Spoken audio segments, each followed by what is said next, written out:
एक 55x20 की हट में लगभग जो है 70 से 75 हजार रुपए का खर्चा आता है। मतलब अगर 30 कुंटल भूसा है तो उसमें अगर 12 कुंटल मशरूम हम निकाल ले जाते हैं तो उसमें हमारा जो है प्रॉफिटेबिलिटी आने के चांसेस रहते हैं। अभी ये जस्ट जैसे ये मशरूम आप देख पा रहे हैं, जस्ट इसका ट्रिपल हो जाएगा। अगर मान लीजिए टेम्परेचर अभी दिन में 40 जब हो जाएगा तो मशरूम हमारा बंद हो जाएगा, और ह्यूमिडिटी अच्छी रहती है तो बढ़िया फसल निकलती है। इंटरनेट की दुनिया में भरमार पड़ी हुई है वीडियोस की कि मशरूम की खेती कैसे करनी है। कोई एसी के कमरे में खेती कर रहा है, कोई अपने 2 BHK फ्लैट में खेती कर रहा है। लेकिन अगर आपको मशरूम की पूरी खेती की डिटेल चाहिए तो हम आपको आज इस वीडियो में दिखाएंगे एक पूरी रियलिटी, वो भी ग्राउंड से। आप मेरे पीछे देख सकते हैं कि इतने बड़े लेवल पे मशरूम की खेती है वो की जा रही है। आज हम लोग हैं उत्तर प्रदेश के मोहान में, और इस खेती को जो कर रहे हैं किसान अटल बिहारी वाजपेयी जी। अगर कोई किसान किसी भी खेती को शुरू करता है तो उसके लिए बेहद जरूरी जानना है कि उसकी मार्केट अवेलेबल है या नहीं। स्वागत है सर गांव कनेक्शन में आपका। कब से आप ये खेती कर रहे हैं?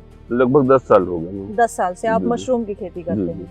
और उससे पहले क्या करते थे? उससे पहले जॉब करता था मैडम।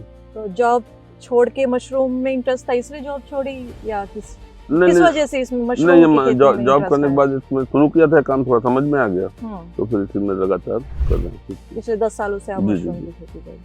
चलिए एक बार देखते हैं कि क्या सेटअप आपने तैयार किया है, कैसे क्या है। तो पहला स्टेप क्या ध्यान में रखना है कि क्या जमीन का चुनाव करना है, क्या करना होगा? जी, जमीन का चयन करना पड़ेगा पहले जमीन देखनी होगी। बिल्कुल। ठीक है, उसके बाद दूसरा स्टेप क्या करेंगे? रॉ मटेरियल सारे इकट्ठा करने पड़ेंगे। रॉ मटेरियल में क्या क्या चीजें होती है? भूसा होता है, गोबर होता है, चिकन बीट होता है, चोकर वगैरह और ये सब सप्लीमेंट सारे होते हैं। उसमें मैम जिप्सम, चोकर, भूसा, चिकन बीट और सिंगल और कुछ फर्टिलाइजर, इतना मिला के उसको हम लोग पहले भूसा भिगो देते हैं 48 घंटे के लिए।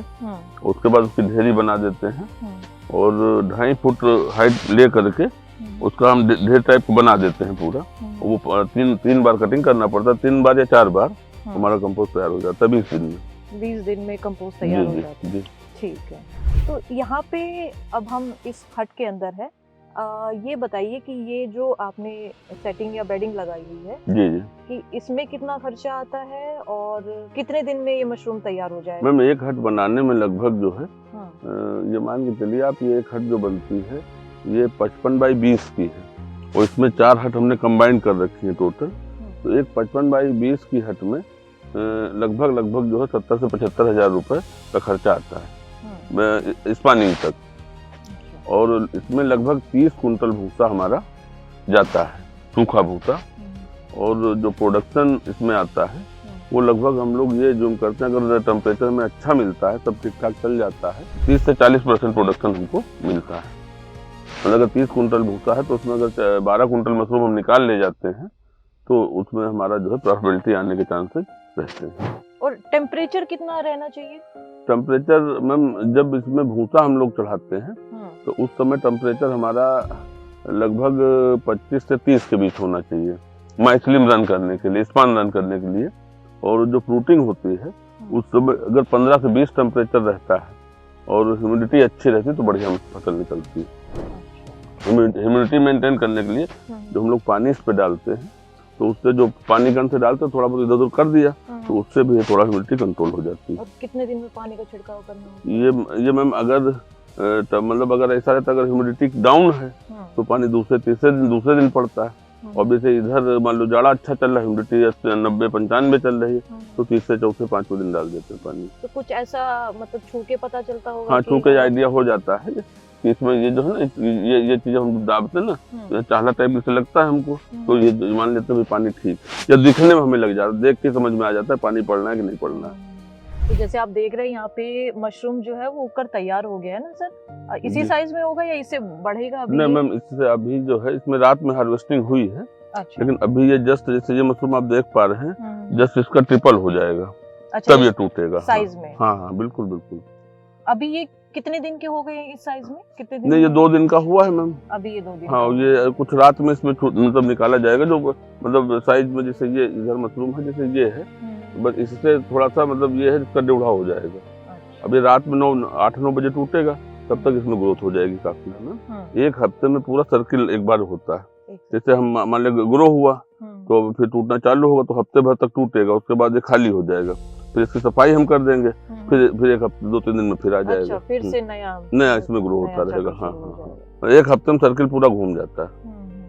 वो इसमें जो है 5-7 फ्लैश हम लोग 5 फ्लैश तो बहुत बढ़िया लेते हैं, उसके बाद धीरे धीरे निकलता रहता है। और ये सीजन जरा बता दीजिए किस किस महीने में शुरू करते हैं और कब तक? ये मैम ये हम लोग सितंबर से काम चालू करते हैं और अक्टूबर में इसकी शुरुआत कर देते हैं और नवंबर से मशरूम हमारे पास आना शुरू हो जाता है। तो विंटर्स में तापमान कितने न मैम इसमें देखिए 15 से 20 डिग्री हमें जरूरत होती है, और अभी ये जैसे आपको मार्च में जो नाइट का मतलब टेम्परेचर दिख रहा है वो 18 से 30 दिख रहा है, तो जहाँ पे आप खड़ी हैं तो यहाँ 5 डिग्री हम लोग टेम्परेचर वेरिएट कर ले जाते हैं।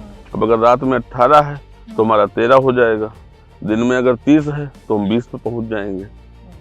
और मशरूम निकासी में चूंकि 15 से 20 टेम्परेचर रिक्वायर्ड होता है तो 25 तक भी चलता रहता है। अच्छा, गर्मी वाली टेंशन नहीं होती इसमें कि तापमान बढ़ेगा तो कुछ बीमारियां लग जाएंगी? नहीं, अगर देखिए अगर मान लीजिए टेम्परेचर अभी दिन में 40 जब हो जाएगा तो मशरूम हमारा बंद हो जाएगा। दिन में 35 जहाँ टेम्परेचर पहुंचेगा तो मशरूम काम मतलब रात में ठंडी रहेगी तो थोड़ा बहुत चलेगा, लेकिन आखिरी होता है। और जब तक दिन में हमारा 30 है टेम्परेचर तब तक हम लोग अच्छी फ्रूटिंग ले सकते हैं। दिन में 30 है तो रात में 20 होता है, तो एवरेज उसका 25 है तो उसमें फिर चल जाता है। मार्च तक अक्सर हम लोग जो पुराना मतलब तजुर्बा है मार्च तक हम लोग चला ले जाते हैं। एक आध बार ऐसा हुआ कि फरवरी में बंद हुआ है, लेकिन अमूमन जो है मार्च तक चलता है। ये छोटे छोटे आप सफेद जो दाने नुमा चीज देख रहे हैं, ये दरअसल गेहूं है, फर्मेंटेड गेहूं है। जी। जो कंपोस्ट में मिलाकर इसे ढक दिया जाता है, अखबार से ढक दिया जाता है। और ये 20 दिन बाद करीब जो है जब इस टाइप का है तब इसमें हम केसिंग जो आगे हम करा रहे हैं ऑलरेडी वो केसिंग होती है। अब इससे अगला स्टेप समझते हैं कि इसमें केसिंग का क्या रोल होता है।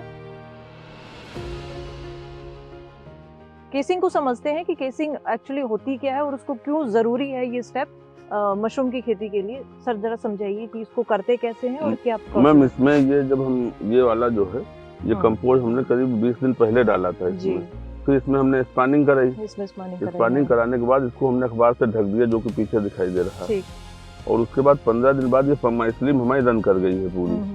अब इसमें अखबार हमने हटवा दिए और इसके ऊपर ये केसिंग कर रहे हैं, ये केसिंग हो रही है। ये क्या चीज है? ये इसमें मैम गोबर है और राख है और थोड़ा बहुत इसमें फार्मालिन वगैरह डाल के इसको जो है वो हम लोग बनाते हैं। तो अब ये कितने दिन के लिए छोड़ ये मैम इसमें मान चलिए 20 दिन बाद जो है मशरूम हमको मिलना शुरू हो जाएगा। इसमें मशरूम धीरे धीरे आगे जो हम दिखाएंगे उसमें जो मशरूम है वो इसके 20 दिन के बाद का स्टेज है। तो पैकिंग के बाद जब मार्केट तक ले जाना होता है अपना फाइनल प्रोडक्ट, तो उसमें क्या क्या चैलेंजेस आते हैं और किसान अपनी फसल को मार्केट तक ले जाने के लिए मतलब क्या क्या चुनौतियां हैं उसकी? कौन सी मार्केट में वो बेचे, मंडी में बेचे या गांव के लोग आप लोगों से खरीद लेते हैं? जब तक 15 डिग्री के नीचे टेम्परेचर रहता है तब हम लोग मशरूम को 6 बजे से कटिंग शुरू कराते हैं और 8 बजे से ये कटता रहता है और इसकी धुलाई होती रहती है। और इसको हम लोग स्टोर कर धुलाई के बाद डलिया में या सूखने वाली जगह पे इसको स्टोर करके रख लेते हैं और उसके बाद इसकी पैकेजिंग शुरू कराते हैं और लगभग वो 4 से 5 के बीच मंडी में डिलीवर करा देते हैं। जब समस्या तब आती है थोड़ा सा जब 15 डिग्री के ऊपर टेम्परेचर पहुंचने लगता है रात में, तो फिर इसको हम लोग थोड़ा लेट कटिंग चालू करते हैं, वो 10-11 बजे और 4-5 बजे मंडी पहुंचाते हैं, क्योंकि हाई टेम्परेचर पर फिर मशरूम जो है थोड़ा खराब होने लगता है। और मैं अपना प्रॉपर जो हमारा मशरूम जाता है वो लखनऊ की दुबग्गा मंडी में जाता है और आलमबाग में जाता है, आलमबाग मंडी में। रेट प्लस माइनस होते रहते हैं, डिमांड एंड सप्लाई का पूरा खेल है। माल कम होने पर अच्छे रेट मिल जाते हैं, अगर बढ़ गया इत्तेफाक से माल तो थोड़ा बहुत रेट में फर्क पड़ता है। तो ये थी जानकारी मशरूम की खेती के बारे में। अगर किसी को मशरूम की खेती करनी है तो उन तक ये वीडियो ज़्यादा से ज़्यादा शेयर करें और इसी तरह की नई वीडियोस देखने के लिए गांव कनेक्शन को फॉलो करें।